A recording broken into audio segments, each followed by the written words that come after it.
Good morning, sir.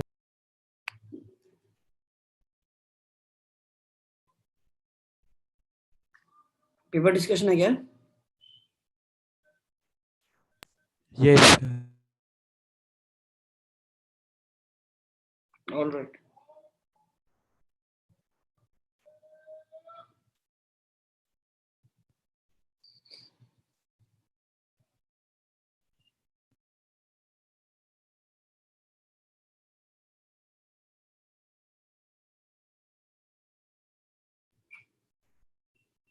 देखो paper send करेगा मुझे, फेस टेस्ट था ना?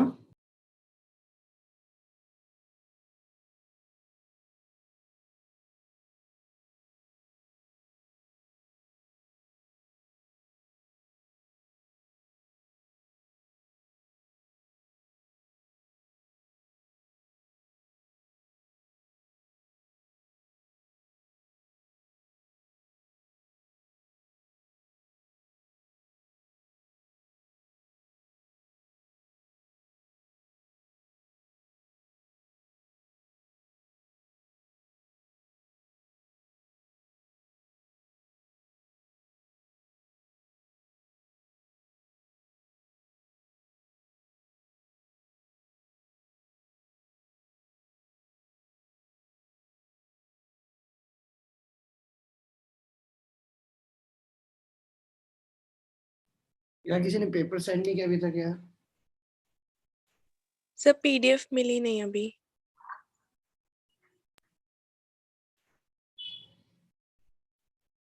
नहीं, आ गया पेपर तो आ गया।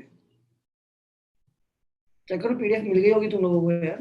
तो वो पीडीएफ नहीं मिले, किसी बच्चे ने बना के भेजी थी एक पीडीएफ, तो वो चलो 1 मिनट दो फिर, है ना?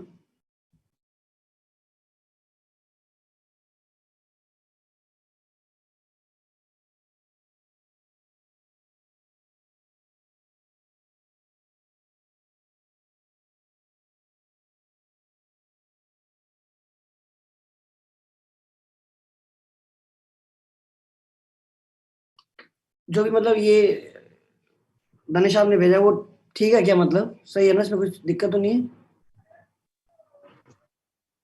सर ठीक है वो पेपर।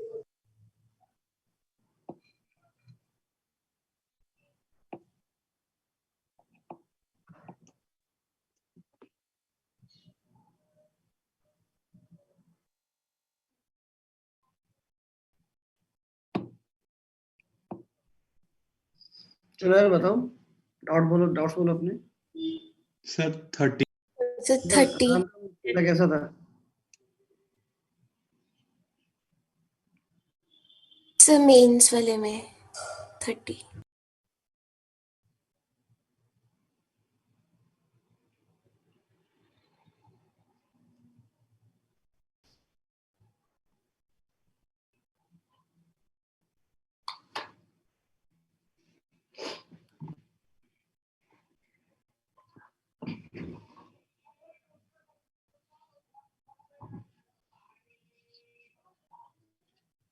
कैसा था पेपर? सर बढ़िया था, एडवांस का थोड़ा सा डिफिकल्ट था। Yes sir. एडवांस का अच्छा, 2 पेपर थे, एक मेंस पैटर्न और एक एडवांस पैटर्न, ऐसा था? Yes, sir. चलो स्टार्ट करते हैं पेपर 1 से, बताओ। सर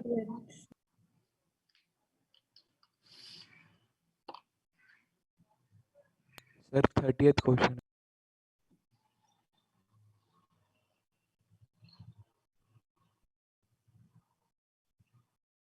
अब 30th क्वेश्चन कौन सा है दोस्त यार?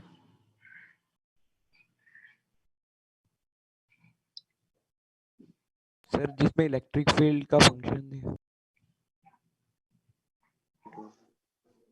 एक सेकेंड, ठीक है, मिल गया। मैंने सॉरी एडवांस वाला पेपर खोला हुआ था। क्वेश्चन नंबर 30 वो ये क्या? A floodlight is covered with a filter that transmits red light. Yes. ठीक ठीक है, ये देखो लाइट इलेक्ट्रिक फील्ड और मैग्नेटिक फील्ड दोनों की बनी होती है ना? यस। तो अगर मैं टोटल इंटेंसिटी की बात करूं तो आधी इंटेंसिटी कौन कैरी करता है? Electric field. आधी कौन करता है? Magnetic field. अगर आप अपना एनसीईआरटी वाला चैप्टर खोलोगे ईएम वेव्स का,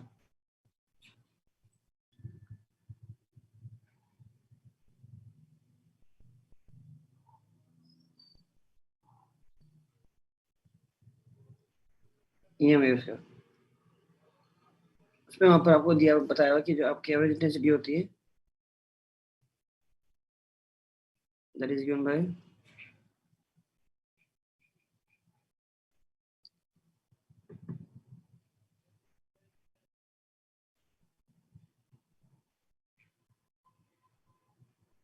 ये पता कहाँ से हो सकते हो आप?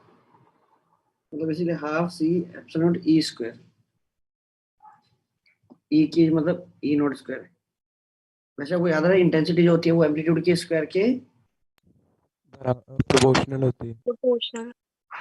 प्रोपोर्शन तो होती है, तो याद ही है ना? यस। वैसे आपने एनर्जी डेंसिटी कितनी बड़ी होती है?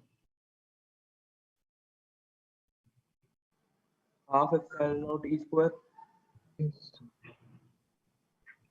Half epsilon naught E square. B square. ये क्या energy per unit volume. Volume. है कि नहीं? यस अच्छा, सर।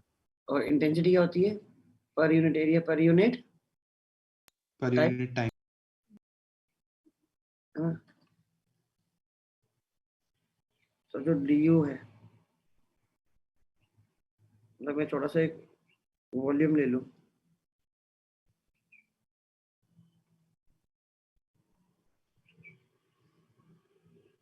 जहाँ से आपकी इलेक्ट्रिक फील्ड की क्या आ रही है? एनर्जी आ रही है। मान लो एरिया क्या है? जिस एरिया से फील्ड पास हो रही है, और dt टाइम में इलेक्ट्रिक आपको कितना चलेगी? लाइट कितना ट्रेवल कर जाएगी? सी dt कर जाएगी क्या? Yes sir. Yes sir. है ना? ये आपकी लेंथ हो गई है बेसिकली।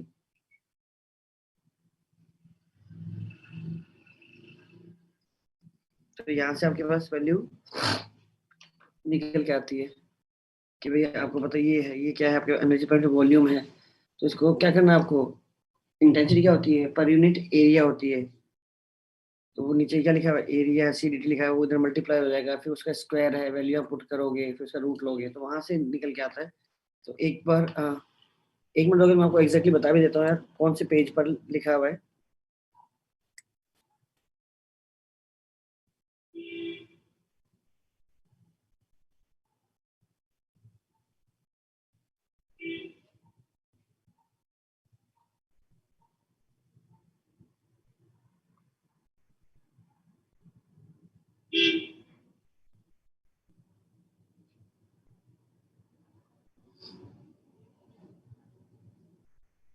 अब एनसीईआरटी खोलो। एनसीईआरटी अगर आपके पास है, नहीं तो नोट करना एनसीईआरटी में exactly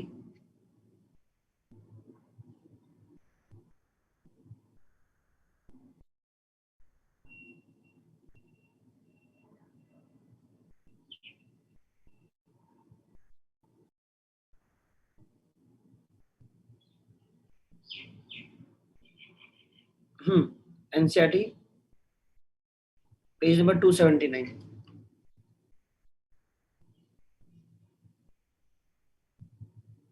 page number 279, example number 8.5।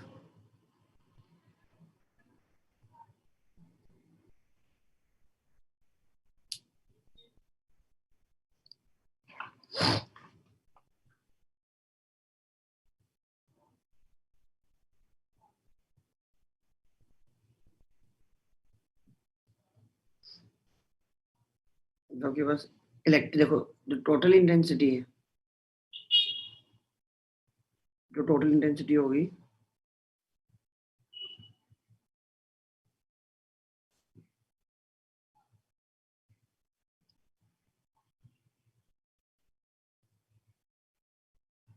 उसका हाफ बाय इलेक्ट्रिक फील्ड और half by magnetic field.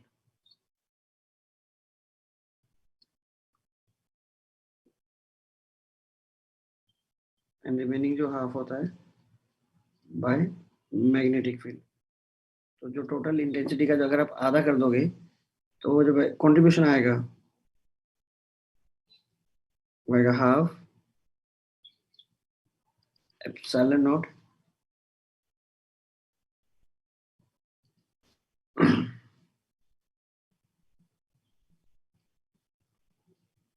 into C।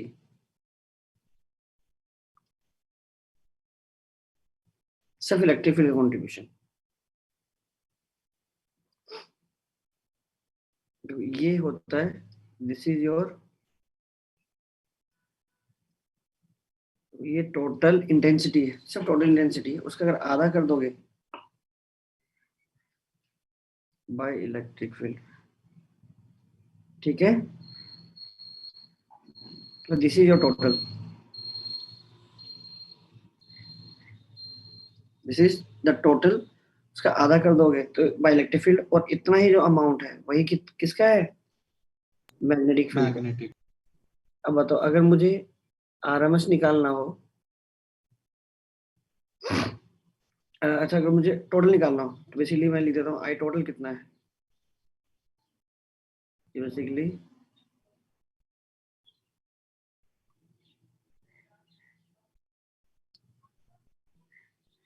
देखो ये इंपॉर्टेंट है, और यहाँ पर ये जो आरएमएस होता है, आरएमएस कितना होता है वैसे, 1 by मैक्सिमम का बाय रूट 2 कर देते हैं। Yes. हाँ, तो बन गया ये वाला।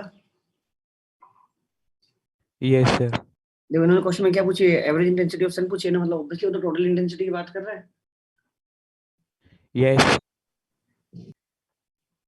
तो ये आपके पास आया, टोटल इंटेंसिटी आपकी हो गई ये वाली, ये वाला पार्ट हो गया आपका टोटल इंटेंसिटी, और ये चीज अगर सपोज सिर्फ इलेक्ट्रिक फील्ड की इंटेंसिटी पूछता तो इस फैक्टर का क्या हो जाता, आधा हो जाता।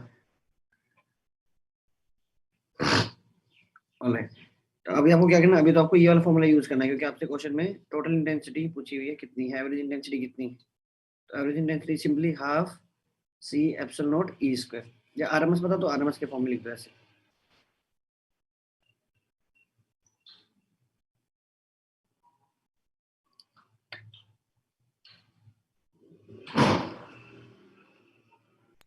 सर ये जो टोटल इंटेंसिटी है ये बाय 2 करके आती है हमारे पास? नहीं टोटल ने, हाँ आ रहा है, या तो ऐसे लिख दो, या फिर इसको और क्या लिख सकते हो, ई आरएमएस लिख सकते हो, E naught by root 2, E naught by root 2, ये हो गया ना, क्या बनी आपके पास, आप यहाँ लगा दो, this is the total intensity, और इसका भी अगर आप आधा कर दोगे तो क्या कंट्रीब्यूशन ओनली ड्यू टू, मतलब बाय 4 कर दोगे, इलेक्ट्रिक फील्ड या फिर मैग्नेटिक इलेक्ट्रिक या मैग्नेटिक।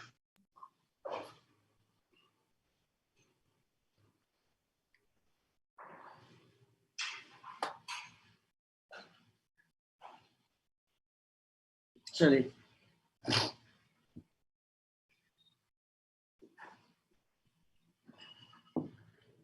थर्टियथ के बाद क्वेश्चन नंबर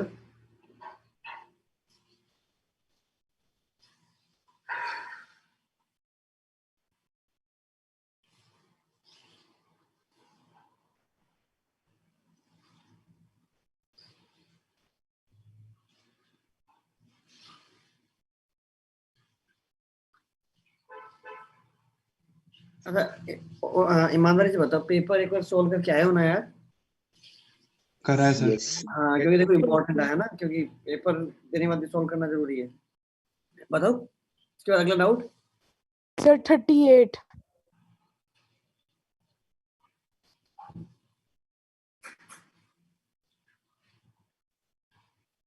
सर इसका सर लेस देन और इक्वल, ए मार्क किया था सर, इन्होंने बी दिया हुआ Yes, सर मेरे को sir. ये सर मैंने भी यही किया। सर इक्वालिटी आना चाहिए था मेरे ख्याल से। आना चाहिए सर हिसाब से नहीं। उसमें सिर्फ ये लिखा है कि मीडियम क्रॉस करेगा कि नहीं, तो इंसिडेंट मतलब ग्रेजिंग भी तो हो सकता है उसके अंदर। ग्रेज करने वाला तो ये हो गया ना कि यार कि वो दूसरे मीडियम में है, राइट। सर एकदम सरफेस पे है, मतलब वो आपके पास कभी भी क्या होता है यार, एक रे थोड़ी होती है आपके पास, हमेशा क्या होती है, एक बीम होती है ना एक्चुअली। तो अगर वो ग्रेज कर रहा है तो दूसरे मीडियम में एंटर कर ही जाएगा।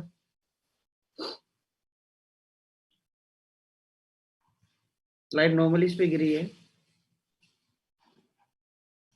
does not okay close the face AC। वो ये क्या करना था, आपको TIR ही कराना था यार।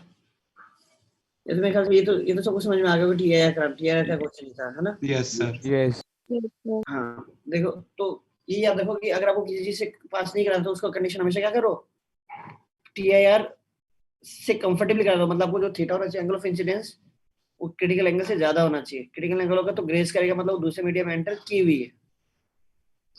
इसको मतलब क्या कहते हैं, लर्निंग की तरह भी ले लो, है ना, नोट करके अपना बना भी लो, है ना, जाना कोई चीज का आगे से। सर अगले ही क्वेश्चन में इक्वालिटी में आंसर दिया हुआ है। देख लेते हैं क्वेश्चन। अगला क्वेश्चन अगर सर वो 39 जो है, 39 भी सेम है, उसमें इक्वालिटी वाला आंसर है।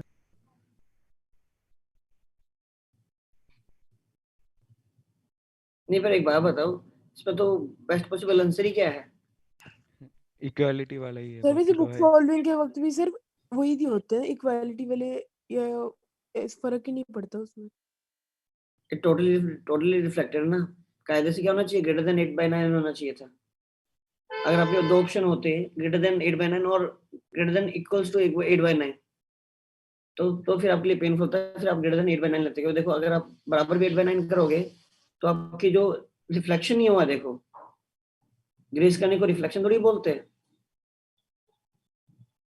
रिफ्लेक्शन मतलब होता है बाउंस बैक किया लाइट, तो बाउंस बैक तभी होगी जब क्या हो, क्रिटिकल एंगल से बड़े एंगल पे जाओगे। ऑलराइट, यहाँ पर आपके बेस्ट सुटेबल ऑप्शन क्या था जो गिवन है, वही था। अदरवाइज आपको 8/9 ग्रेटर देन, वो रिफ्लेक्टेड बैक नहीं हुई ना यार 8/9 पे। 8/9 पे क्या हो रही है, रिफ्लेक्ट हो रही है, अभी भी रिफ्रैक्ट ही हो रही है। रिफ्रैक्टिव होगी। Refractory. हाँ रिफ्रैक्ट ही हो रही है ना यार। एंगल ऑफ इंसिडेंस कुछ हो रहा है और एंगल ऑफ रिफ्रैक्शन 90 है। रिफ्लेक्शन होता है दोनों एंगल बराबर होगा। ऑलराइट, सर मैंने तो इस क्वेश्चन की वजह से 38 में इक्वालिटी वाला कर दिया था, मेरे को कंफ्यूजन था बहुत ज्यादा। ये देखो रिफ्लेक्ट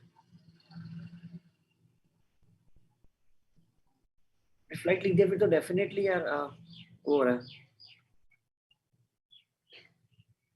वैसे आप देखोगे ना 13 में थोड़ा सा प्रॉब्लम क्या है, उसने ये लिखा है कि AC फेस को क्रॉस नहीं किया है, ऐसे नहीं लिखा कि AC फेस से रिफ्लेक्ट हुआ है, राइट। अगर आप वापस 38 क्वेश्चन पे जाओ तो जैसे 39 में तो क्या लिखा हुआ है कि जो आपकी जो रे है वो क्या टोटली रिफ्लेक्टेड है। अगर टोटली रिफ्लेक्टेड है फिर तो डेफिनेटली आपको क्या होना चाहिए था, ग्रेटर देन 8/9 होना चाहिए था। इनफैक्ट जो क्वेश्चन नंबर 39 था उसमें लैंग्वेज मतलब ज्यादा क्लियर भी है और बट ऑप्शन खराब है। रिफ्लेक्ट हो गया है मतलब डेफिनेटली क्रिटिकल एंगल से बड़ा एंगल है, बड़ा है। तो 8/9 होना चाहिए था, ग्रेटर देन 8/9। बट इसमें कोई और ऑप्शन मैच नहीं करता, इसलिए आपको मजबूरी में आपको ये ऑप्शन पे जाना पड़ेगा। अब देखो 38 में क्या लिखा हुआ है, 38 में इन्होंने ये नहीं लिखा कि AC फेस से रिफ्लेक्ट, उन्होंने बोला AC फेस को क्रॉस नहीं किया है। तो इवन इफ अगर आपकी जो लाइट है वो ग्रेज कर रही है, ग्रेज करने को AC फेस को, हाँ ये भी ठीक है चलो ना, AC फेस क्रॉस नहीं किया तो अगर ग्रेज करे तो तब भी ठीक है, इसलिए ये भी बन सकता था यार 38 में। सर मैंने यही एनालॉजी से सोचा था तब तो। हाँ सही सही कह रहे हो भाई, सोचा था इन दोनों का डिफरेंस। सर वो इसके अगला वाला क्वेश्चन था ना, इस कारण सोचा था, मतलब देखो ना, फर्क यस सर, मैंने भी इसी लैंग्वेज की वजह से सोचा था इसमें। है ना, AC फेस को क्रॉस नहीं किया है, तो इवन इफ अगर ये ग्रेज कर भी रहा है, तो ग्रेज करने मतलब होता तो यही कि आप दूसरे मीडियम में चले गए हो, तो मतलब अपने फेस को क्रॉस कर ही दिया है, ये भी है। अगर आप ग्रेस कर रहे हो, ग्रेस करने में तो सिर्फ दोनों मीडियम्स में ही हो गया ना, इधर वाले मीडियम में नहीं भी दोस्त, उधर मैं फिर बोलता हूँ, तो एक्चुअल में प्रैक्टिकली आपके पास क्या होती है, रे नहीं होती है ना, आपके पास क्या होती है, बीम होती है। There is a thickness of a like beam. उसको अगर अगर आप एक्सट्रीमली भी अगर इसको आप कर दो, थिन बना दो, तब भी क्या है, एक्चुअल लेवल पे वो उसकी कुछ ना कुछ थिकनेस है। तो जब वो क्रिटिकल एंगल में डलता है, तो जो बीम है वो बीम क्या करती है, दूसरे मीडियम में एंटर करती है। इवन इफ आप उसको एंगल ऑफ रिफ्रैक्शन आप उसको 90 बोलते हो, राइट, ये चीज है। तो आप बार बार आप दिमाग में सोचते हो एक रे की तरह, एक लाइन की तरह, लाइन नहीं है, बीम है। तो जब हम ग्रेस करना बोलते हैं, इसका मतलब क्या, वो जो बीम है वो बीम दूसरे मीडियम में एंटर कर गई है, और दो एंगल ऑफ रिफ्रैक्शन है वो 90 हो गया। 90 मतलब वो बीम दूसरे मीडियम में एंटर करने के साथ साथ चल रही है। चलिए, इसके बाद सर 41।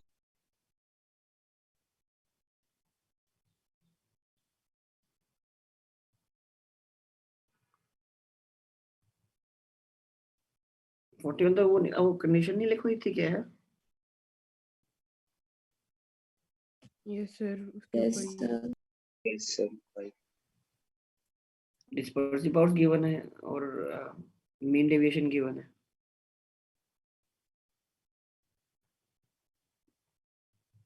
तो एक कंडीशन लिखी थी ना कि भैया आपके पास डिस्पर्शन विदाउट डेविएशन और डेविएशन विदाउट डिस्पर्शन है कि नहीं?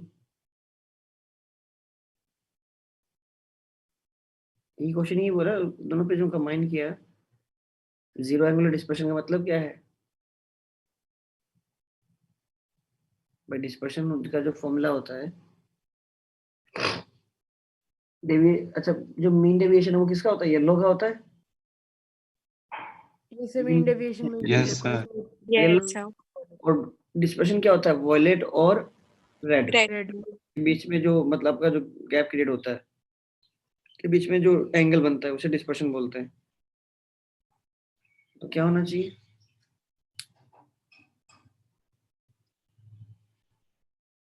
दोनों के डिस्पर्शन को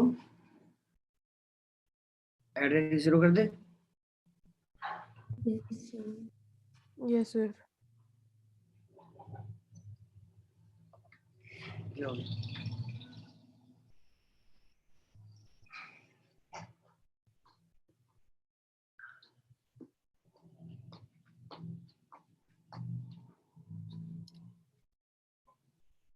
चलिए, अब यहाँ पर देखो ओमेगा 1 क्या होगा,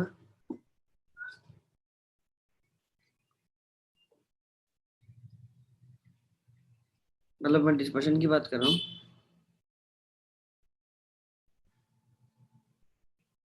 ये क्या होता है,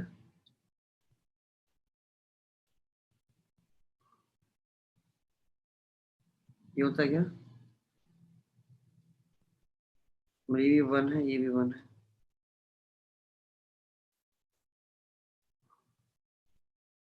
पूरा बताऊं क्या? अब क्या क्या अब गिवन क्या आपको, डिस्पर्सिव पावर गिवन है ना, और डिस्पर्सिव पावर क्या होती है,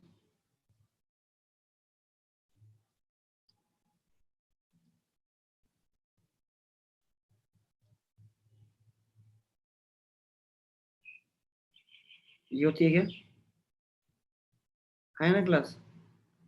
Yes, sir. ए से और इसको ए से ऊपर नीचे मल्टीप्लाई कर दो, है ना, तो ये तो क्या बन जाएगा, ये तो मीन डिवीजन नहीं बन गया, Yes, yes, sir. Yes. और ये क्या बन गया, एंगुलर डिस्पर्सन, है ना। मैंने थोड़ी सिंबल ऐसे लिख दिया है, तो ये है angular dispersion by mean deviation equals to dispersive power, है कि नहीं? अब मुझे पता है कि पहले का एंगुलर डिस्पर्सन प्लस दूसरे एंगुलर डिस्पर्सन का सम क्या होना चाहिए, 0।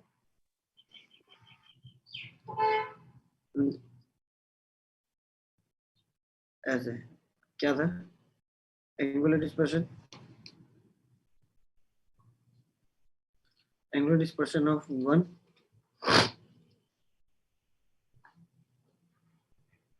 dispersion of 2 equals to 0. बता angular dispersion क्या आ गया?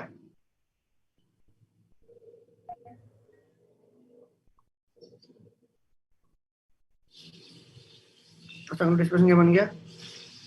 Dispersive power into mean Mean deviation. अब सिंबल यूज किया, डिस्पर्सिव पावर दी हुई है ओमेगा इंटू डी, ठीक है, इसको उन्होंने डी बोला है, इसको उन्होंने ओमेगा ही बोला डिस्पर्सिव पावर को, तो क्या बन गया? पहले वाले का एंगुलर डिस्पर्शन क्या हो गया? ओमेगा इंटू डी, ओमेगा कितना हो गया? Omega 1 omega dash plus D dash, dash 0. ये हो गया है।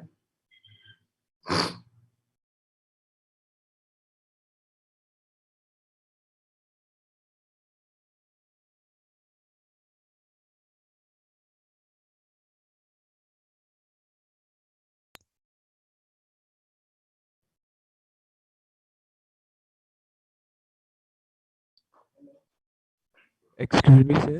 हम्म, सर ये आपने कहाँ पे बताया था, मेरे को याद नहीं आ रहा है ये मैंने। आपको ये बता रे ऑप्टिक्स में, रे ऑप्टिक्स में जब प्रिज्म किया था ना तब बताया था दोस्त। अच्छा सर। प्रिज्म का तब बताया था, उसके बाद फिर आपकी सब भी बताया था, क्रोमेटिक डबलेट और है ना, क्रोमेटिक एब्रेशन और वो तो याद है सर, पर यही नहीं याद आया मेरे को तब पेपर के टाइम पे भी। दोनों कराए थे कि dispersion without deviation and condition of deviation without dispersion. आगे So 46th.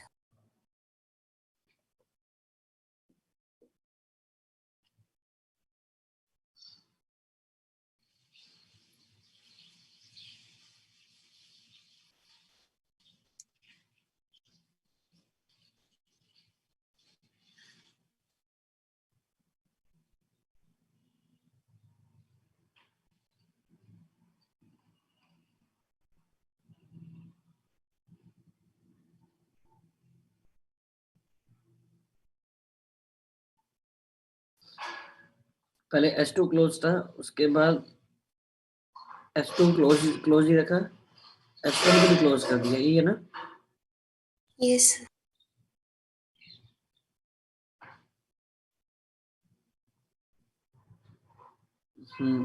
कुछ ऐसा है।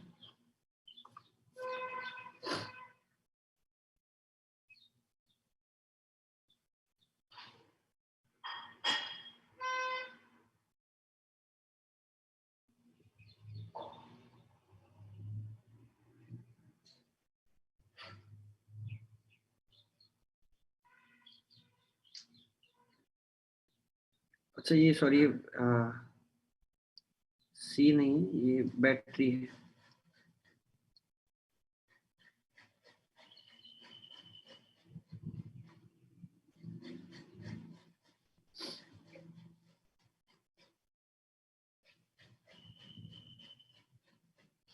बात तो अगर ये बहुत लंबे समय के लिए अगर सर्किट है, देखो अभी तो वो सर्किट पिक्चर में है ही नहीं, Hmm.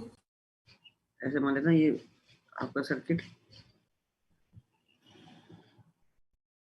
पिक्चर में भी है ही नहीं,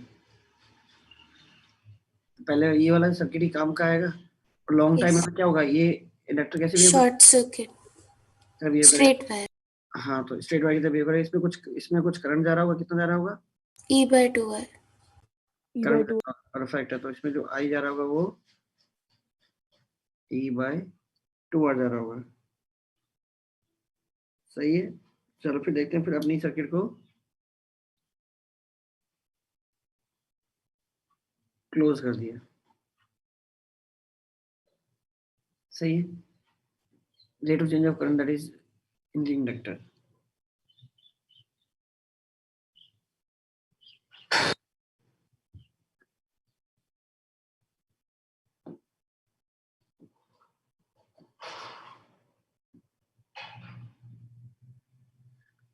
बात तो वो सी है या वो ई है?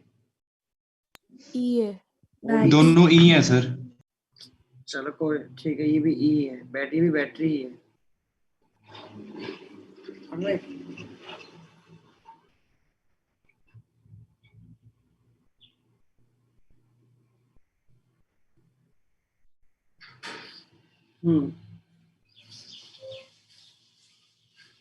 Rate of change of current निकालना है ना।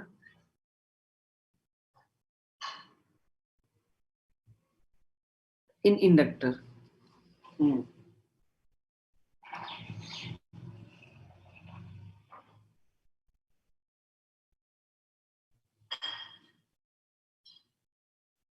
ऐसे कर सकते हैं क्या?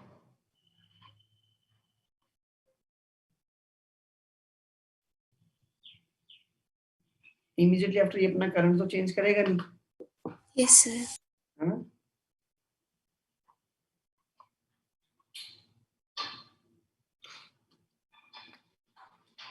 सर मैंने फर्स्ट लूप में किरचॉफ लगा दिया था इमीडिएटली क्लोज करने के बाद।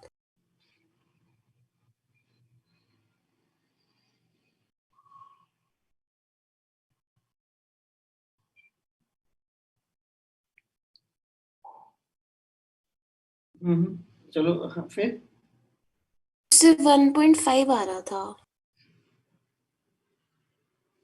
सर अगर बैटरी को कंबाइन कर ले।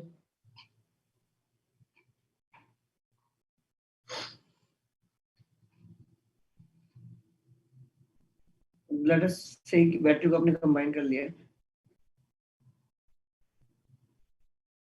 E1 by R1 plus E2 by R2 वाला कह रहे हो क्या?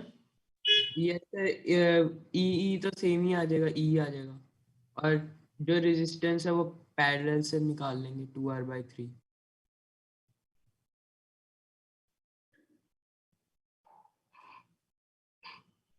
फेयर इनफ, ठीक है।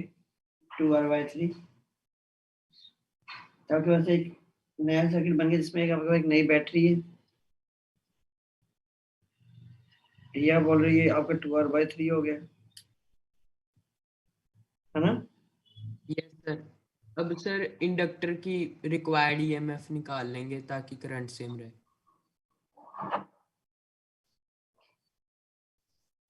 ये ठीक है, मान लो आपका इंडक्टर हो गया, राइट।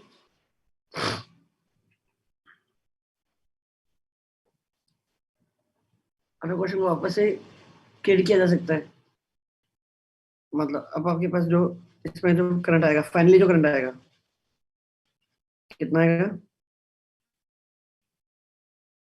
कितना आएगा? Yes sir. पहले कितना था? E/2। अब करंट बढ़ गया है। करंट इसमें क्या कर रहा है? ग्रो कर रहा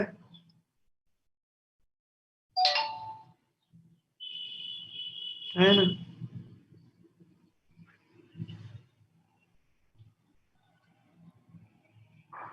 ये आया। करंट का फॉर्मूला लिख सकता हूँ। आई का स्टैंडर्ड फॉर्मूला क्या होता है करंट का? I0 into 1 minus minus T by tau. t by tau।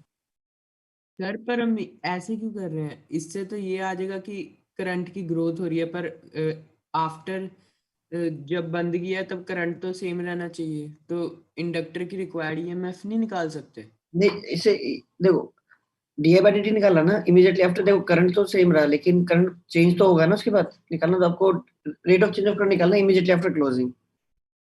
Yes sir. तो मैंने सोचा था सर LDI/dt से ईएमएफ कंपेयर कर लेंगे। सर उसकी फ्लक्स कांस्टेंट नहीं रहेगी, जब क्लोज करेंगे तो उसकी फ्लक्स सेम रहेगी, वो अपनी फ्लक्स को मेंटेन करना चाहेगा, तो उससे देख सकते हैं कि L इंटू di/dt कितना फाइनल है, और इनिशियल से देख लेंगे, इक्वेट कर देंगे। नहीं, आई से माना di/dt तो आपको निकालना है ना। Yes sir. देख सकते हो, परफेक्ट है। मान लो ये I1 है, एक सेकंड दे दो बस मुझे। ये I1 है, ये I2 है, तो आपके जो करंट आया वो क्या है? ये जो एम्पलीट्यूड है वो ये इतना हुआ क्या? Yes sir. जो अपन स्टैंडर्ड यस लिखते थे, प्लस और क्या जुड़ जाएगा? I1 जुड़ जाएगा। I1 शिफ्ट हो गया ना। तो इसी फंक्शन को अगर मैं डिफरेंशिएट कर दूं फिर तो मुझे ये मिल ही जाएगा। ऑलराइट, अगर मैं फंक्शन को डिफरेंशिएट कर दो ये तो मुझे मिल ही जाना चाहिए, है कि नहीं? Yes sir. Yes sir. So, ठीक है, अब देखिए, एक तो ये तरीका हो गया, फेयर इनफ। एक तरीका क्या है कि आपको पता है इसके थ्रू जो करंट है, इसके थ्रू जो मुझे करंट गया वो करंट मेरा क्या गया है, सेम गया है, तो वही करंट इसके थ्रू भी गया होगा, अब ये दोनों सीरीज में है, सही है? Yes sir. यहाँ तक चमक रहा है? तो अगर यस ये है और सेम करंट यहाँ पर आपके पास ये क्या है, तो इसके पास कितना बचा, ये था माइनस 2r/3 और ये कितना था, E/2 है ना?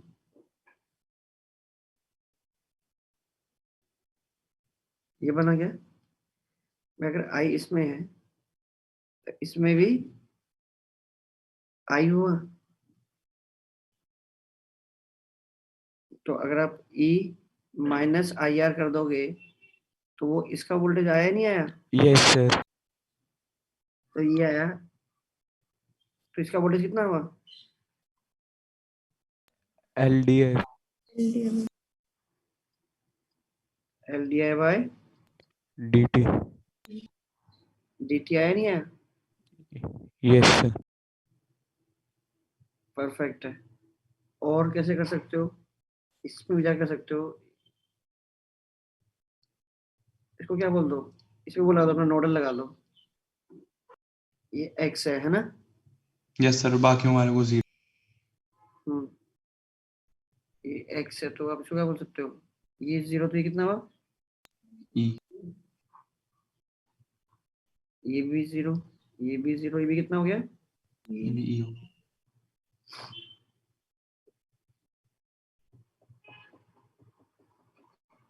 अभी बताओ, किसी जंक्शन पे जो टोटल करंट होना चाहिए वो क्या होना चाहिए, 0 होना चाहिए। 0 होना चाहिए। 0 Yes. हाँ, तो मुझे पता लग गया ये क्या है, x minus E by 2r 2R plus x minus E by r plus i equals to 0 0, है ना? यही बोल सकता हूँ, x की वैल्यू निकाल सकता हूँ ऐसे, x minus E by 2r plus x minus E by r plus i equals to 0, ऐसे x की वैल्यू आ जाएगी। Yes sir. तो इसका करो डिफरेंस कितना है, x ही है ना यार, x इक्वल XE है। Yes sir. Yes sir. क्या हो जाएगा, LDI/dt। DT।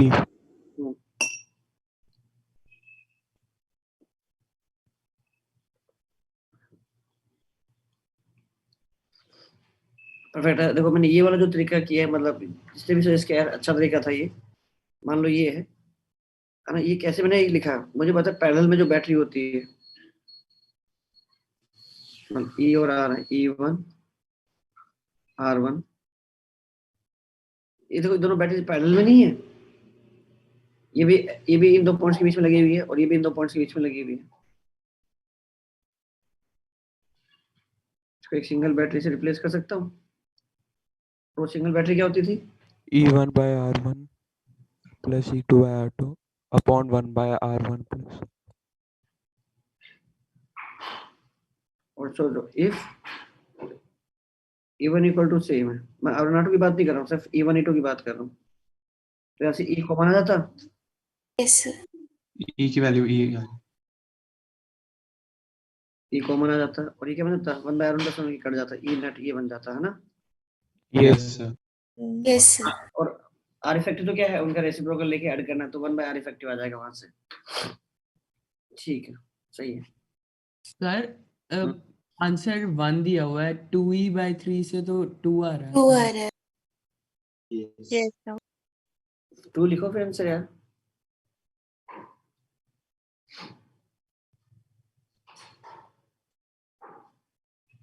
अगर 2/3 है तो 2 लिखो आंसर इसका।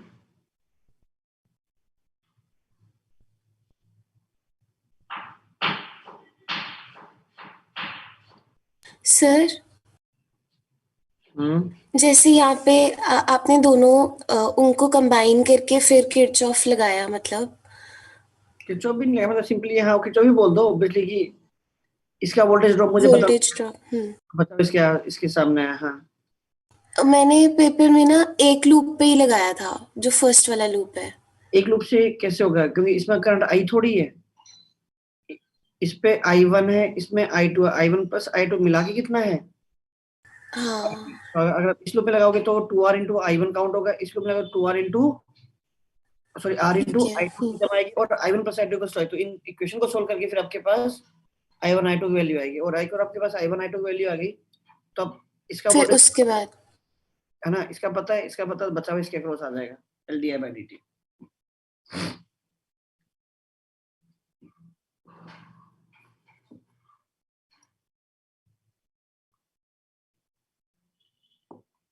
चलिए आगे, इसके बाद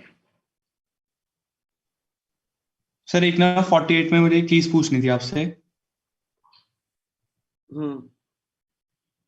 सर इसमें ना आप एक बार साइन कन्वेंशन बता दोगे, वो डिस्टेंस कैसे मेजर करना होता है?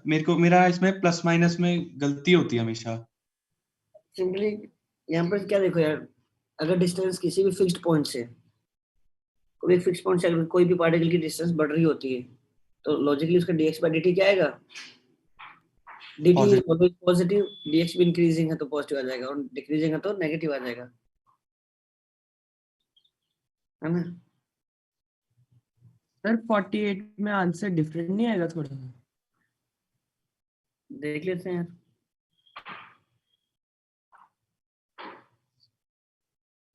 फिश क्या है, रेस्ट पर है ना। Yes sir.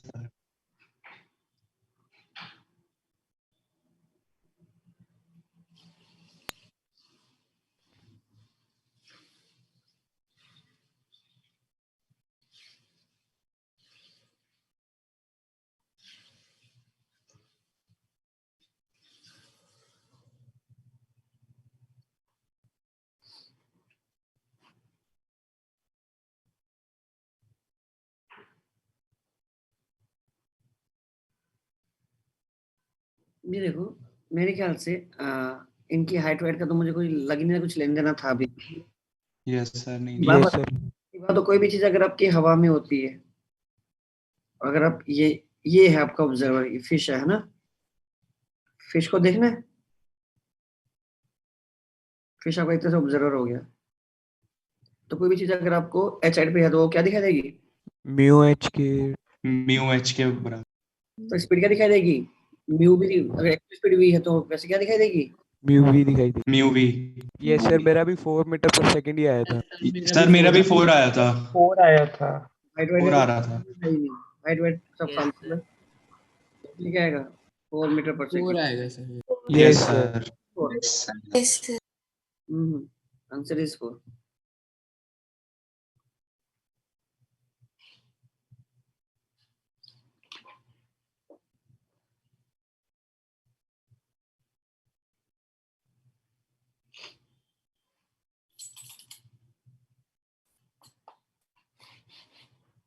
इसके बाद ये तो हो गया, yes sir. One is done. Paper 2 पे आ जाए, एडवांस वाला।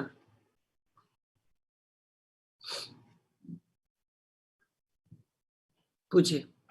सर क्वेश्चन 2 में ना थोड़ा सा कंसेप्ट समझना है, वो नंबर ऑफ टर्न से फ्लक्स का कैसे, मतलब क्वेश्चन नंबर 2 की बात कर रहे हो? Yes sir.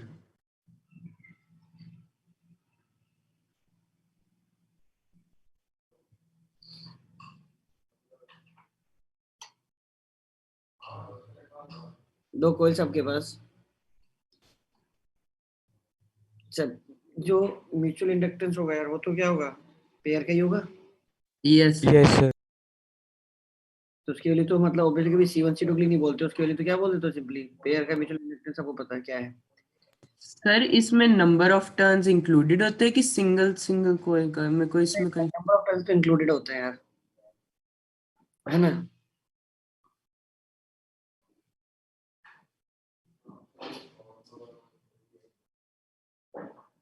ऑलराइट, अब आपको इंडक्टेंस गिवन इंडक्टेंस को आपके नंबर ऑफ टर्न्स को इंक्लूड करके लिखी होती है, ठीक है।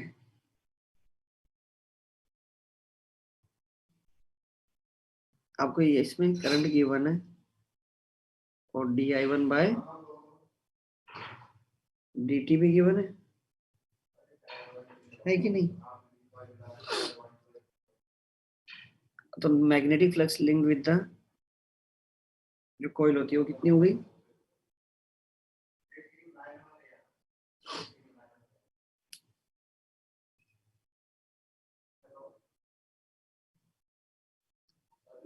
ये आना चाहिए, L इंटू I1 कर दूंगा तो डायरेक्टली मेरे पास क्या आ जाएगा?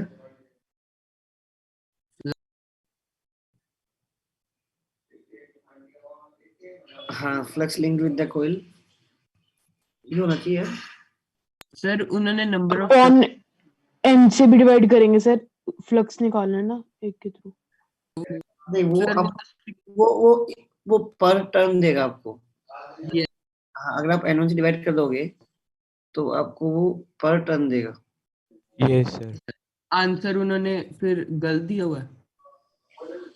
मतलब पर देख इस हिसाब से तो ऐसी तो फिर उन्होंने सी का भी गलत दिया होगा यार, सी में भी नंबर ऑफ टर्न्स डिवाइड करके दिया होगा। यस सर, यस वही सर, एक सर यस सर, बी और डी आंसर आ रहा था। बी और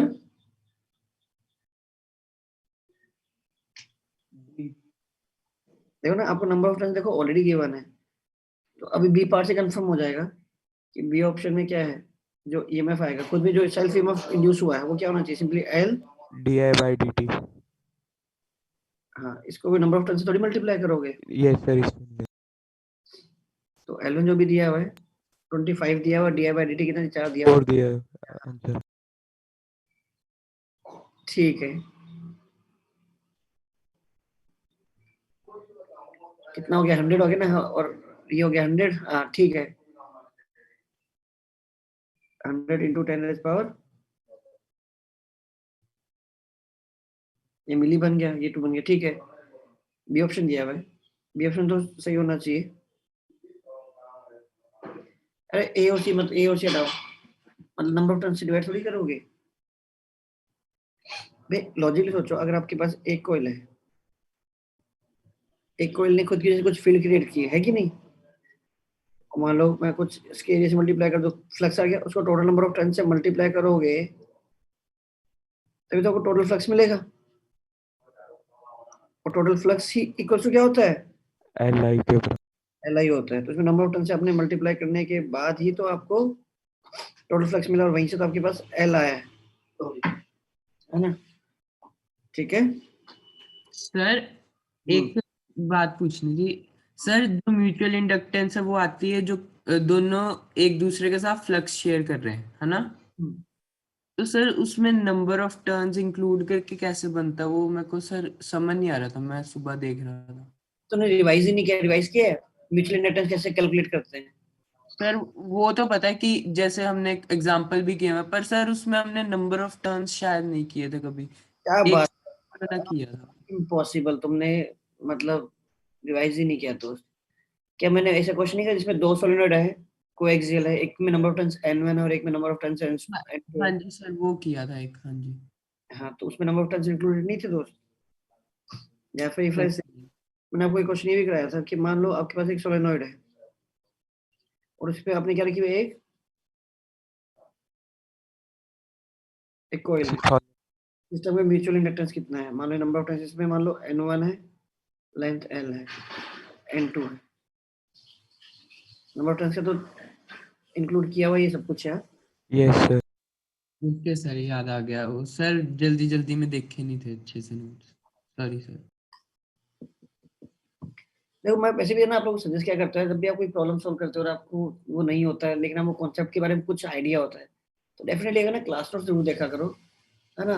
क्योंकि जब क्लास नोट्स देखोगे तो ना एक नहीं या 2 या 3 चीजें और समझ में आएंगी, या पॉसिबली एक डाउट था, हो सकता है 2 डाउट और आ जाए एक्स्ट्रा, ताकि एटलीस्ट जब डिस्कशन करने आओ पेपर का तो वो चीजें भी अपने साथ साथ में क्लियर कर लो, है ना। इससे क्या है, तुम्हारे साथ साथ चीजों की रिविजन भी होती रहती है यार, मतलब एक तो आप टॉपिक वाइज रिवाइज कर ही रहे हो, एक होता है कि अपने पेपर के थ्रू भी आपने कुछ कुछ अपनी चीजों को और देख लिया। मैं ये नहीं करके आप फिर पूरा ईएमआई पढ़ने चले जाते हैं। एटलीस्ट वो वाला सेगमेंट देख लेते हैं जहां पर आपको लगता है कि नंबर ऑफ टर्न्स का रोल कहाँ आ रहा है। तो मैं एग्जांपल दे रहा हूँ इस टाइप से। देन दोस्तों question number sir third, sir इसका Third. आंसर मेरा लग आ रहा था। Yes, यस सर, एसी आ रहा है सर। मेरा भी एसी आ Yes, रहा है। sir, मेरा भी। radius of curvature of left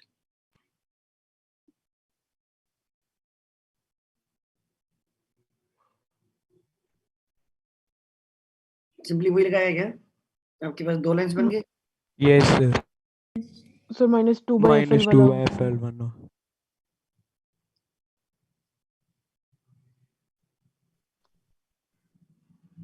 ये 10 है, ये माइनस होगा और ये प्लस होगा। प्लस -15 +15। +15 माइनस ये सर और -2 bye minus FL1 -2 by FL2 + 1 by F। F mirror is equal to 1 by 1 by sir FL1 -12 आ रहा था। तो ठीक है, क्या दिक्कत है? -12 आ रहा था। FL1 ये मुझे बताओ ये पूरा सॉल्व कितना आ रहा है सबसे सर मेरा -18 आ गया था इससे। -18. -18 आ गया था focal length.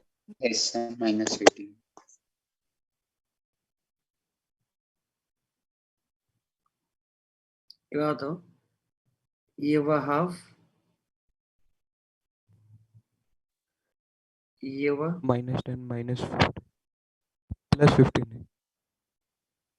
Sir, plus minus है। नीचे आएगा, सॉरी। ये 3 हो गया, ये 2 हो गया, -5 बाय 31/6। ठीक है, जो FL1 आ रहा है वो कितना आ रहा है? -12। -12 आ रहा है। और जो F2 आ रहा है वो 1/3 हो गया। 2/, है ना? इसके लिए कितनी? 22.5। 22.5. है ना? Yes sir. ठीक है, तो ये -2 बाय FL1 विच इज -12 हो गया। मतलब हर चीज मैं प्रॉपर ढंग से साइन के साथ देखो रखता भी जा रहा हूँ। ये -2 बाय FL1 ये कितना हो गया? पॉजिटिव था, 45/2 हो गया। मिरर क्या बनेगा?1/50। सर 2 बाय नहीं बनेगा। नहीं होगा सर, वो रेडियस ऑफ कर्वेचर। 2/2 है। ठीक है, रेडियस ऑफ कर्वेचर है ना? ठीक है, कितना हुआ ये? -18 आ जाएगा। Yes. माइनस हो।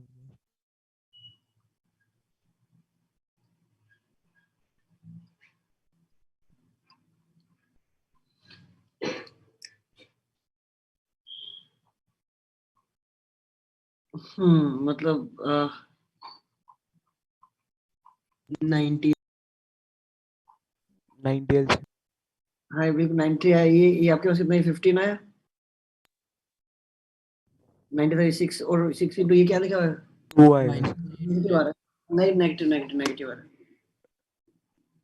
तो इसका तो आंसर हो गया A एंड C। A।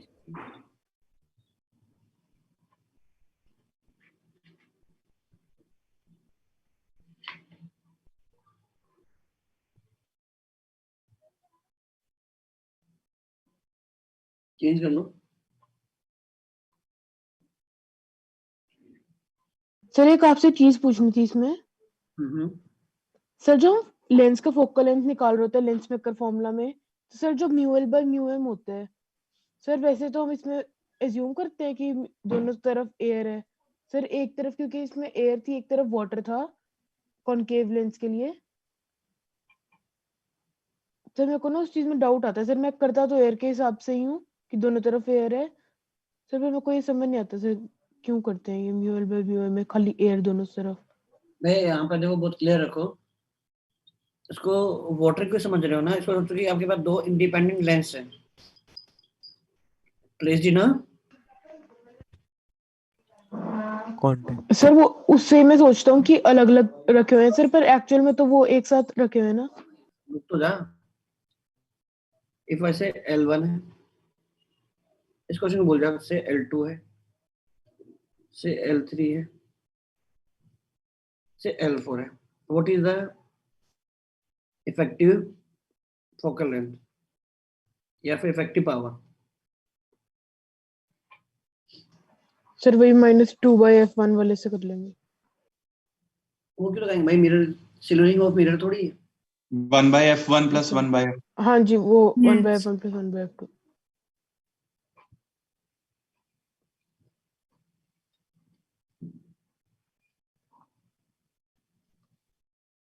ये लिखेंगे क्या?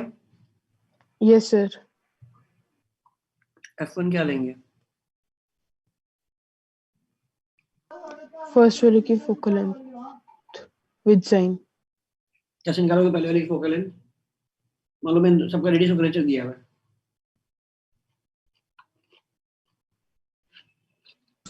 सर करता तो मैं वैसे ही हूँ सर, अलग अलग दोनों तरफ अलग कर दिया उस लेंस को, फिर इसकी फोकल लेंथ निकाल ली।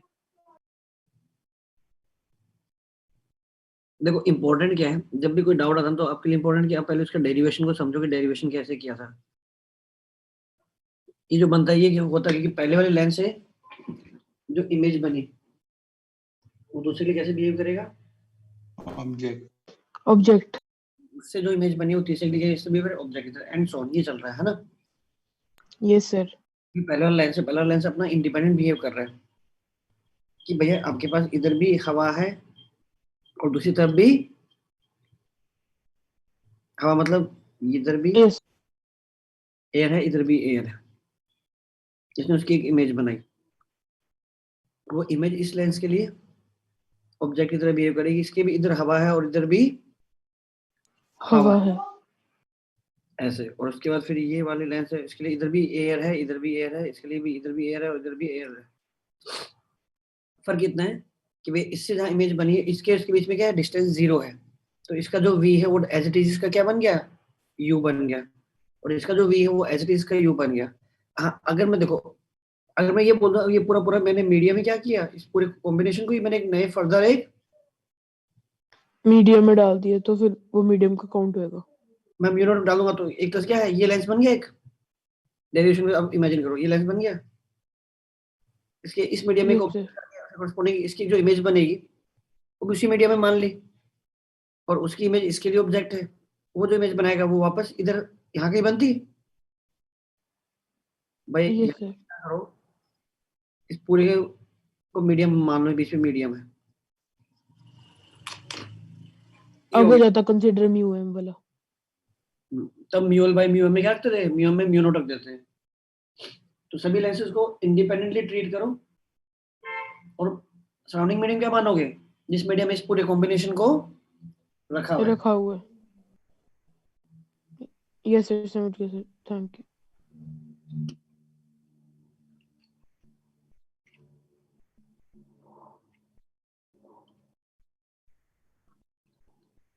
इसके बाद यार sir fifth.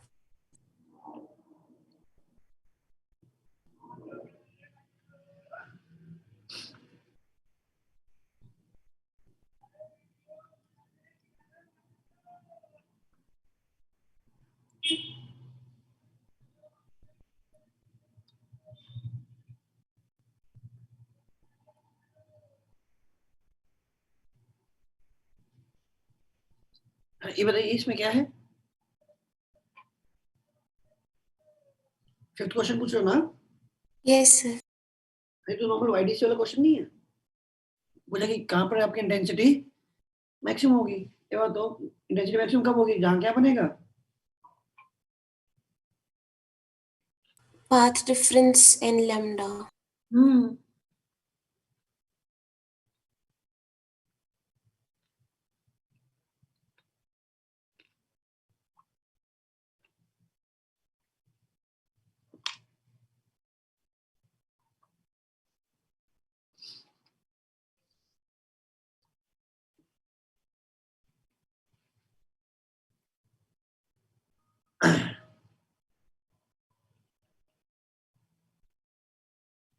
if I naught is the maximum intensity कितनी हो जाएगी?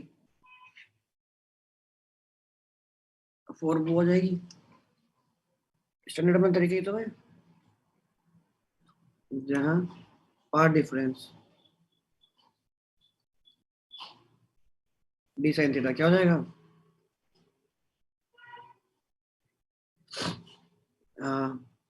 एक सेकंड रुक जाओ। और आसान करता हूँ यार, जो इंटेंसिटी का डायरेक्टली फॉर्मूला पता नहीं हमें, 4i मतलब i क्या 4i नॉट मतलब 4i क्या maximum cos cos square delta 5/2 5/2 बस ये मैक्सिमम हो गया cos स्क्वायर, ये डेल्टा 5 क्या हो जाएगा? ये delta x to 5/5 into c है ना? yes sir yes sir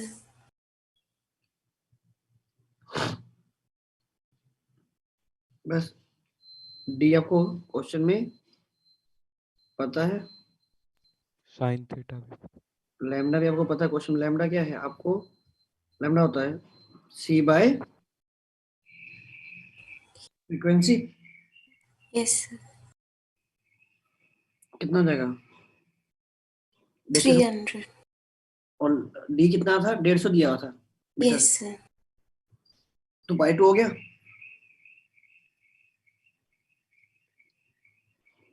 ये था 150, ये था 300, बाय 2 हो गया। क्या बन गया?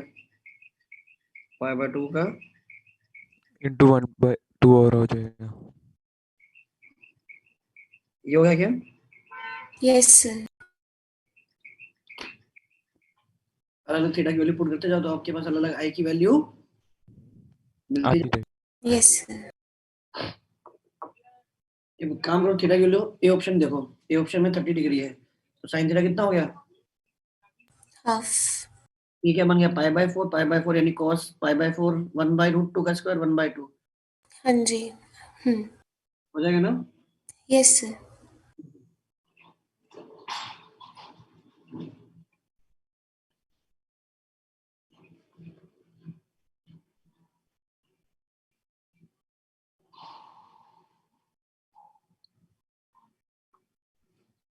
उसके बाद 9th सर एक ना 6th के ए ऑप्शन में था सर, उसमें जब कैपेसिटेंस मतलब इन्फिनिटी को टेंड करेगी तो एक्सी 0 हो जाएगा, तो जो इम्पिडेंस होएगा वो फाइनाइट होएगा √r² + xl²। तो करंट 0 नहीं होएगा, मतलब वो 0 से इंक्रीज तो करेगा, फिर वो डिक्रीज भी करेगा, बट वो डिक्रीज एक फाइनाइट वैल्यू तक करेगा, 0 तक नहीं जाएगा।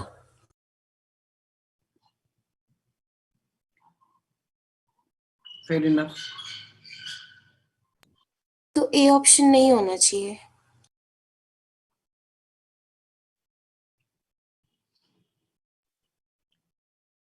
जब c की वैल्यू इनफाइनाइट 0 होगी तो वो xc इनफाइनाइट को टेंड करेगा, तो करंट ओवरऑल रेजिस्टेंस देखेंगे। यार देखो, ये तो एक क्वेश्चन का ना मतलब ऐसे समझना चाहिए, अगर जब मेरा c इनफाइनाइट, c जब मेरा 0 है तब भी मेरा जो है क्या हो गया, xc मेरा इनफाइनाइट हो गया, xc मेरा इनफाइनाइट हो गया, तो क्या हुआ आपका ना करंट 0 नहीं हुआ, क्लोज टू 0 हो गया है ना? Yes sir, close to yes 0। Sir. तो 0 भी नहीं बोलना चाहिए, उसको बोलना चाहिए कि मतलब करंट इनिशियली इंक्रीज करेगा और फिर वापस से डिक्रीज करेगा, है ना? तो क्वेश्चन कहना तो ये चाहता होगा कि वो मतलब current first increases and then decreases to 0 sir, but decreases to 0 तो नहीं होना चाहिए ना? देखो ए का बोलोगे तो ए में भी करंट एग्जैक्टली 0 नहीं था, लेकिन ठीक है, मतलब हाँ, मतलब तुम्हारा पॉइंट इतना गलत नहीं है, क्योंकि करंट इनिशियली क्या क्लोज टू 0 है, तो मेरा इंस्ट्रूमेंट को मैं मान लूंगा भाई मेरा इंस्ट्रूमेंट इतना सेंसिटिव नहीं है जो इतना ऑलमोस्ट क्लोज टू 0 करंट को की वैल्यू दे, वो 0 ही रीड करेगा उसको, है ना?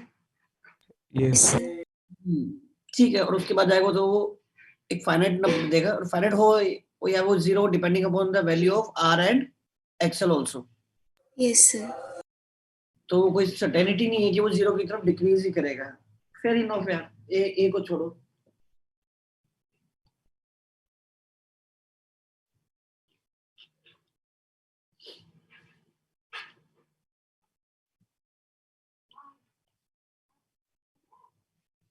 सही है, ये ऑप्शन नहीं होगा।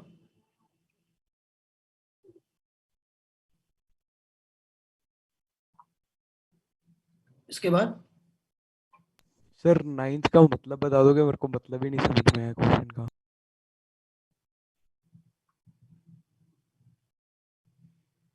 देखो, दो वायर है, diagram into the plane of the paper है, और कोई yes sir. Due to the wires है। क्वेश्चन मतलब क्या कि अगर मैं स्लैब, ये बात हो, वायर जो 1 है वो भी अपनी चाहता है मैग्नेटिक फील्ड प्रोड्यूस करेगा, वायर 2 भी चाहता है अपने मैग्नेटिक फील्ड प्रोड्यूस करेगा। तो अगर मैं ए और ए डैश लाइन के अलोंग मैं मूव करूं तो उस लाइन पे हर पॉइंट पे कुछ ना कुछ मैग्नेटिक फील्ड आ रही होगी। Yes sir. जरूरी नहीं है, जो कि जरूरी नहीं है कि वायर के अलोंग ही हो। क्या हो गया, हर पॉइंट पे जो फील्ड आई वो क्या है, I1 और I2 का की फील्ड का रिजल्टेंट होगा क्या? Yes sir. सर। यहाँ तक मानते हो कि अगर मैं इस पूरे वायर पे मूव करूंगा तो अलग अलग पॉइंट पे क्या आएगी, कुछ ना कुछ, हर पॉइंट पे फील्ड की कुछ ना कुछ वैल्यू आएगी, that will be resultant of field due to 1 and 2, right? तो जब मैं इस लेंथ के अलोंग मूव कर रहा हूँ तो मैग्नेटिक फील्ड का इस लेंथ के साथ अगर मैं डॉट प्रोडक्ट ले लूँ छोटे छोटे एलिमेंट पे, तो उसका इंटीग्रल क्या है, पाथ इंटीग्रल क्या है फील्ड का? Okay sir. करना क्या डिस्कस? किसी को डाउट है तो पूछ लो यार, नहीं तो फिर अगर हो गया तो ठीक है। सर कर लो डिस्कस।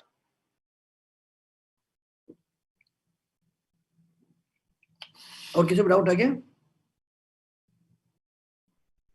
सर मैंने ये ट्राई करना है क्योंकि मेरे को समझ में नहीं आया तो मैंने अटेम्प्ट भी नहीं किया था ना। बाकी यार किसी ने बोला नहीं कि कोई है जिससे हो गया ये क्वेश्चन? नहीं है तो, नहीं तो बोल दो ना यार, कुछ लोग तो सर एटलीस्ट मेरे से घर पे हो गया था। बताओ कि क्या किया। सर वही मतलब जो मैग्नेटिक फील्ड होगी वो लूप के फॉर्म में आएगी।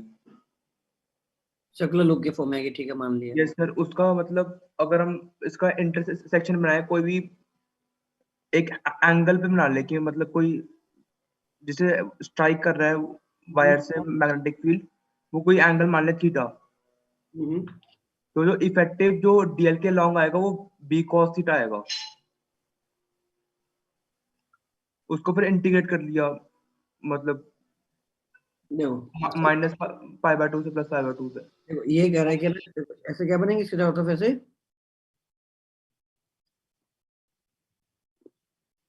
मतलब किसी एक की वजह से निकाल लेते हैं, दूसरी की वजह से तो क्या होगा उसका ट्वाइस है, लेकिन अपोजिट सेंस में। ये बात तो यहाँ जो फील्ड होगी, अगर करंट जा रहा है ऐसे तो फील्ड कैसे घूम रही है, क्लॉकवाइज घूम रही होगी।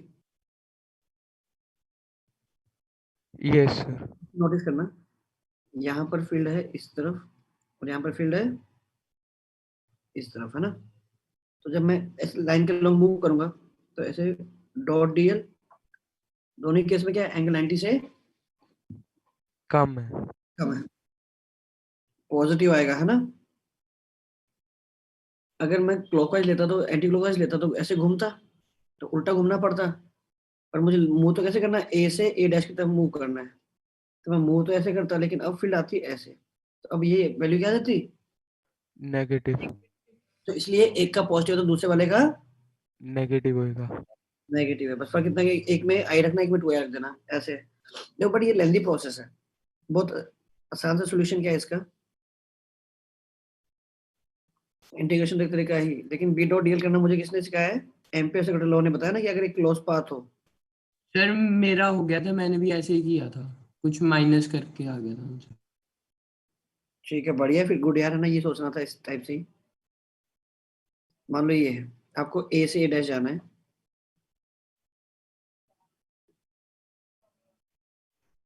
मान लो let us this is I1, two हटा देता हूँ, एक को I1 बोलते हैं, एक I2 बोलता हूँ। मुझे पता है क्लोज पाथ का बी डॉट डीएल क्या होता है, कि उस क्लोज पाथ ने कितना करंट एनक्लोज किया है। Yes sir. ये बताओ ये क्या है, इन्फिनिटी, और ये क्या है, से माइनस इन्फिनिटी, है ना? जैसे मर्जी बोल दो। एक बात बताओ, जितनी दूरी ये है उतनी दूरी लूं और इस लूप को क्या कर दूं, इमेजिन करो ये क्लोज लूप है। इमेजिन किया कि आप लूप में ऐसे घूम रहे हो, ठीक है दोस्तों। ठीक बात बताओ, पूरे लूप का बी डॉट डीएल कितना आएगा? पूरे लूप का mu naught I1 not I1 यहाँ का बी डॉट डीएल कितना है? 0। क्यों? वहां तक फील्ड पहुंच ही नहीं पाएगी। यस सर, इनफाइनाइट इनफाइनाइट की तरफ है ना, और यहाँ का बी डॉट डीएल कितना है? 0 ही है। 0 0 बी डॉट डीएल इसका है, उतने बी डॉट डीएल दूसरे का होना चाहिए, क्योंकि ये एग्जैक्टली सेम डिस्टेंस पर है ना। यस सर, तो जो फील्ड आपकी यहाँ पर है एग्जैक्टली वो फील्ड यहाँ पर है, जो फील्ड आपकी यहाँ पर है एग्जैक्टली वो फील्ड यहाँ पर है, तो दोनों का बी डॉट डीएल बराबर होगा, राइट। तो इन दोनों का जो मिला के जो सम आ रहा है ना, ए से ए डैश चले गए, अगर मैं 2 टाइम्स कर दूं ये कितना आया? म्यू नॉट I1 तो सिंगल वाले का कितना आया? म्यू नॉट I1 बाय, तो जब आप इंटीग्रेशन से भी करते हो और एक साइड का निकालते हो तो म्यू नॉट I बाय 2 आता है। ऐसे दूसरे का निकालो, दूसरे का जैसे इसका उल्टा होगा, तो नेट कितना है दोनों की फील्ड का मिला के, दोनों का अगर मैं सम कर दूं, I2 माइनस I1 कर देंगे। Mu naught I1 by 2 minus mu naught I2 by 2 चलेगा? चेक कर लो, I1 में से I2, 2i में से i माइनस कर दो, कितना बचा? I, तो mu naught I by 2 should be the answer.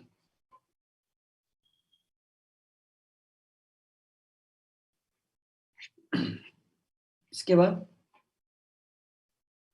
Sir 12th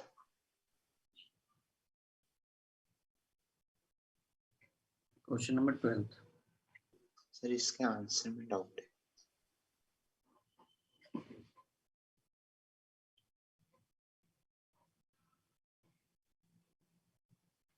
बोलो। सर एवरेज पावर 1514 आ रही है, तो अगर हम उसको 216 से डिवाइड करते हैं तो n की वैल्यू 7.009 आ रही है, तो आंसर 7.01 नहीं होना चाहिए? 7.009 आ रही है, 20 यस 2029 आ रही है। क्या सर?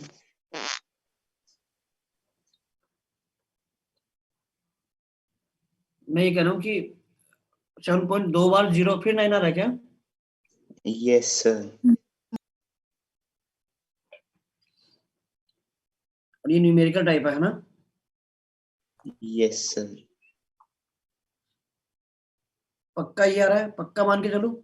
यस सर, मेरा तो यही आ रहा है, बाकियों से कंफर्म करो। तो यही आ रहा था। अब तो रेंज लिख लो इसकी,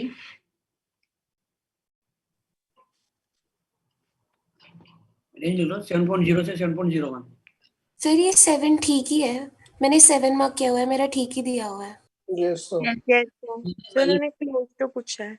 ये करो भाई, अगर किसी ने देखो, आइडियली तो आपको क्या करना चाहिए, आइडियली आपको हमेशा अप टू 3 डेसिमल तक निकालना चाहिए, फिर उसको राउंड ऑफ करके 2 डेसिमल तक छोड़ना चाहिए, 2 प्लेसेस तक, है ना। तो आपके आंसर में अप टू 2 डेसिमल प्लेसेस तक ही पूछा गया होता है ना। Yes sir. Yes sir. दो जो लास्ट वाला जो बनेगा वो कौन डिसाइड करेगा कि उसके अगले वाला क्या है, राउंड ऑफ जब करोगे तो आइडियली तो आपको अप टू 3 डेसिमल तक निकालना चाहिए, है ना। तो अब 3 डेसिमल तक निकालो, फिर उसको राउंड ऑफ करो, तो आपका 7.009 आ रहा है। तो अब ऑप्शन क्या बचता था, देखो 7.00 ये नंबर बचा, इसको अगर डिस्कार्ड करोगे या तो वो 0 ही बच जाएगा, और ये नंबर अगर 5 से बड़ा है तो क्या बनेगा, 1 बन जाएगा। यानी कि 7.00 आता है या 7.01 आता मैक्सिमम, है ना। अगर ये 4 भी होता, 2 भी होता, 3 भी, कुछ भी होता, यही रहता। इसी कारण कि आपने इतना 3 डेसिमल निकालो तो आप मतलब आपको ये रेंज मिलेगी। जैसे आईआईटी भी क्या करता है, ऐसे क्वेश्चन जिसमें कैलकुलेशन बहुत ज्यादा होती है उसमें क्या करता है, रेंज देता ही है। तो वही इसमें लिख लो, रेंज लिख लो 7.00 7.01, दोनों ही ठीक है।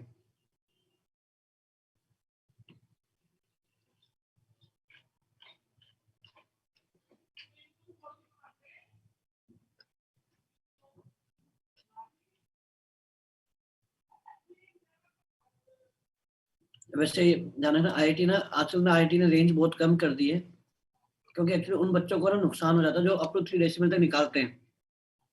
ज्यादा बच्चे क्या करते हैं, 2 डेसिमल तक निकाला, आंसर मार्क कर रहा है। वो देखते नहीं कि भाई आपको निकालना है, जनरली आपको 3 तक निकालना है और फिर तीसरा डिजिट आपको ड्रॉप करना है।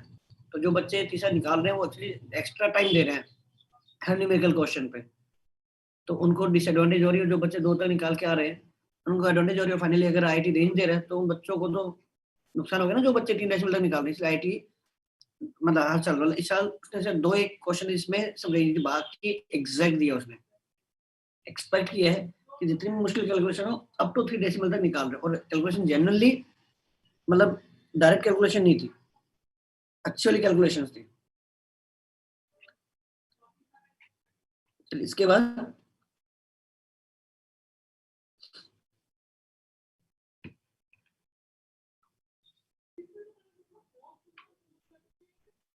इसके बाद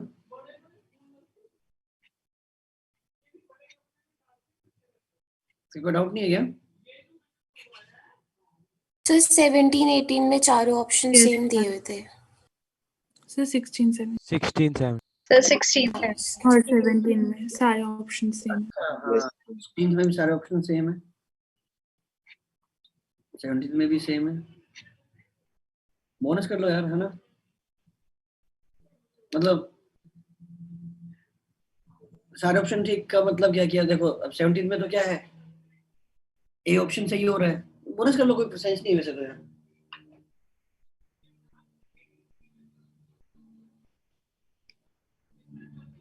मान लो अगर ए ऑप्शन वाला मैच कर रहा है फिर तो आप ए लिखो या बी लिखो या सी लिखो डी लिखो, कुछ भी लगता है एक ही बात है।